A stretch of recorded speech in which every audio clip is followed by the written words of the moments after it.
हेडलाईन्सचे प्रायोजक आहे NBC bearings, लांब पळण्यासाठी। लोकसभा अध्यक्षपदासाठी उद्या सकाळी 11 वाजता मतदान। एनडीए कडून ओम बिर्ला तर इंडिया आघाडीकडून के सुरेश यांचा अर्ज।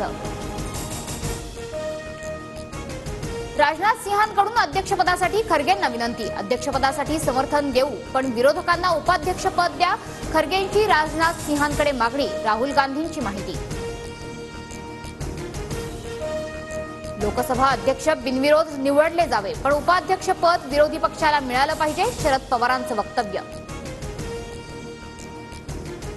काँग्रेस विधान परिषदेच्या 11 पैकी 3 जागा लढवणार। माणिकराव ठाकरे, नसीम खान, काकासाहेब कुलकर्णींसह संध्या 1.25 लाखांचं नाव चर्चेत, सूत्रांची माहिती। सर्वपक्षीय बैठकीत सरकार जो मार्ग काढेल त्याला आमचा पाठिंबा। मराठा ओबीसी आरक्षणाच्या मुद्द्यावर पवारांची प्रतिक्रिया। ओबीसी नेते एक झालेत, मराठा नेते काय करतायत? एकटा पडलो तरी मी लढणार, ठासून सांगतोय जरांगेंचा सवाल।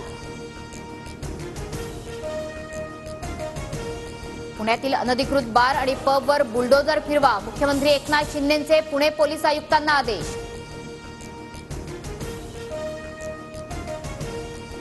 दिल्ली हायकोर्टाच्या आदेशानंतर टीव्ही9 तेलुगू वृत्तवाहिनीचे प्रसारण पुन्हा सुरू। 6 जून 2024 पासून टीव्ही9 तेलुगूचं प्रसारण बंद होतं। छत्रपती संभाजीनगर जिल्ह्यात मुसळधार पावसामुळे अनेक ठिकाणी नदी नाल्यांना पूर। खांब नदीत तरुण वाहून जातानाचा व्हिडिओ व्हायरल। कोकण किनारपट्टीला वादळी पावसाचा इशारा। घाटमाथ्यावर पावसाचा जोर वाढणार, कोकणाला आज पावसाचा ऑरेंज अलर्ट।